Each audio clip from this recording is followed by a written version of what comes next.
विधिमंडळाच्या संयुक्त समित्या अखेर जाहीर। 29 समित्यांच्या अध्यक्ष आणि सदस्यांची घोषणा। अंदाज समितीच्या अध्यक्षपदी अर्जुन खोतकर तर लोकलेखा समितीच्या अध्यक्षपदी विजय वडेट्टीवार यांची निवड।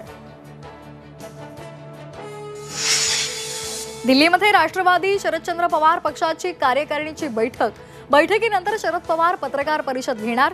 जयकुमार गोरे प्रकरणी फडणवीसांच्या आरोपींना काय उत्तर देणार याकडे लक्ष। कुणाल कामराच्या अडचणीत वाढ। कुणाल कामराच्या गाण्यावर टी सिरीजचाही आक्षेप। कॉपीराईट प्रकरणी कामराला नोटीस। मुंबईतील चेन स्नॅचर चेन्नईच्या पोलिसांच्या चकमकीमध्ये ठार। पळून जाण्याचा प्रयत्न केल्यामुळे चेन्नई पोलिसांचा गोळीबारात जाफरचा जागीच मृत्यू। आयएम मुंबईच्या विद्यार्थ्यांना तब्बल 54 लाखांचं पॅकेज। कॅम्पसमधून 100% मुलांना मिळाल्या नोकऱ्या। नोकरी मिळालेल्या विद्यार्थ्यांचं सरासरी वार्षिक वेतन 34 लाख रुपये।